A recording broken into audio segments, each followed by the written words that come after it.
जिंदगी को देखने का तरीका, मेरा विजन यानी कि मेरी दृष्टि और बेहतर हुई। और तब से लेकर आज तक मैं इस इंडस्ट्री का हिस्सा, वेलनेस इंडस्ट्री का, न्यूट्रिशन इंडस्ट्री का और आज इस डायरेक्ट सेलिंग इंडस्ट्री को मैं आगे लेके चल रहा हूँ। सो मेरा नाम तारा प्रकाश तिवारी है। जो लोग नहीं जानते हैं और जो जानते हैं उनके लिए भी, दोनों के लिए सेम ही नाम है।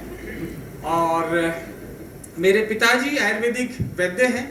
वैद्य आप समझ गए होंगे, जो आयुर्वेद को पढ़ते हैं और आयुर्वेद के वेदों का, ग्रंथों का उनका ज्ञान उनको होता है और रोगियों को भारतीय जड़ी बूटियों से वो ठीक करते हैं और जिंदगी भर ठीक रहने का तरीका भी सिखाते हैं। यह आयुर्वेदिक वैद्य का काम होता है। तो मैंने बचपन से अपने पिताजी को, अपने परिवार में बहुत सारे, ज्यादातर लोग आयुर्वेदिक वैद्य हैं, तो उनको देखा ये सब करते हुए।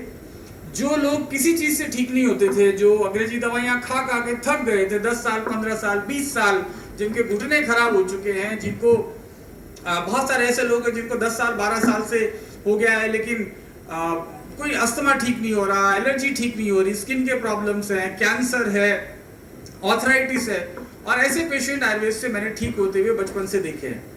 तो मुझे आयुर्वेद पे बहुत विश्वास था और आज है भी। इसी बीच मेरा जो इंटरेस्ट था मेडिसिनल प्लांट्स में था, औषधीय पौधों में था, तो मैं इसी सेक्टर में रिसर्च में गया। राजस्थान एग्रीकल्चर यूनिवर्सिटी से मैंने मेरा जो एमएससी रिसर्च वर्क था वो एग्रीकल्चर में किया। उसके बाद फर्दर और हायर स्टडीज के लिए मैं हैदराबाद चले गया था। रहने वाला हूँ राजस्थान का, लेकिन चले गया हैदराबाद। वहाँ और ज्यादा मेडिसिन प्लांट से रिलेटेड ही मैंने पढ़ाई करी और मेडिसिन प्लांट्स का हमारे जीवन में क्या रोल हो सकता है। देखिए, हम जो भी कुछ आज है ना, इसमें सबसे महत्वपूर्ण रोल प्रकृति का है, राइट, नेचर का रोल है। आप देखते हैं कि जो अलग अलग राज्यों में रहते हैं उनकी अलग अलग वेशभूषा होती है, अलग अलग स्किन टाइप होती है, अलग अलग बनावट होती है चेहरे की, राइट। तो प्रकृति का बहुत फर्क पड़ता है। अगर आप में से कुछ लोग नागालैंड में पैदा हुए होते तो आपकी आंखें कुछ और तरीके की होती, आप साउथ इंडिया में हुए होते तो आप कुछ और तरीके के, राजस्थान में होते तो कुछ और तरीके। सो नेचर का बहुत बड़ा फर्क पड़ता है, राइट। आप क्या खाते हैं, कहाँ पैदा होते हैं, तो प्रकृति आपके जो समीप है आपकी जिंदगी पे बहुत बड़ा प्रभाव डालती है।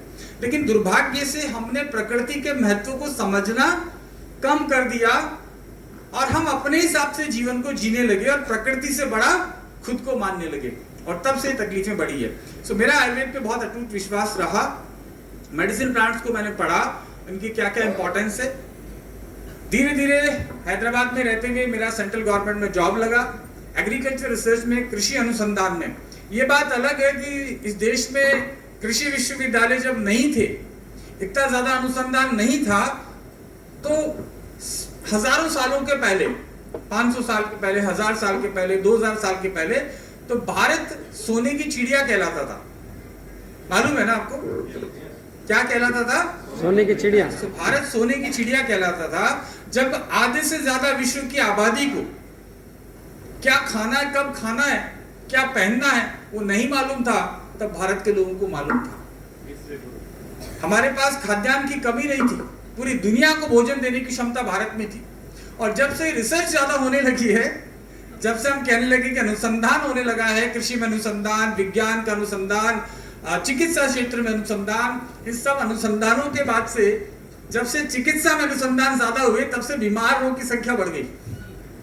जब से कृषि में अनुसंधान ज्यादा हुए, तब से किसान गरीब होता गया। खैर, मैं भी भारतीय कृषि अनुसंधान के क्षेत्र में काम कर रहा था, और तभी मेरे जीवन में एक व्यक्ति ने, एक इलेक्ट्रिशियन ने, जो बिजली के पंखे, कूलर, मिक्सी वगैरह ठीक करने का काम करता है, वो व्यक्ति मेरे घर में कुछ बिजली का काम करने, फिटिंग करने आया था, और उसने ऐसा बैच लगाया हुआ था। ये देख रहे हैं मेरे यहाँ पे, तो ऐसा बैच लगाया हुआ था।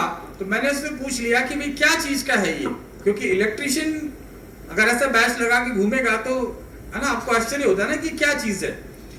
तो उसने बताया कि एक अमेरिका की कंपनी है, और ये कंपनी के हम प्रोडक्ट लोगों को देते हैं, और हमारे जो ऊपर है जो टीम में, वो टीम वाले हमको सिखाते हैं, और हम नए टीम वालों को लेके आते हैं, उनको हमारी टीम में हमारे साथ लाते हैं, वो भी पैसे कमाते हैं, हम भी पैसे कमाते हैं, और जो हमको लाया वो भी पैसे कमाता है। ये क्या बात है यार। जनरली किसी व्यक्ति की नौकरी लगती है तो वो अपने किसी दोस्त को नौकरी नहीं लगवा सकता, राइट।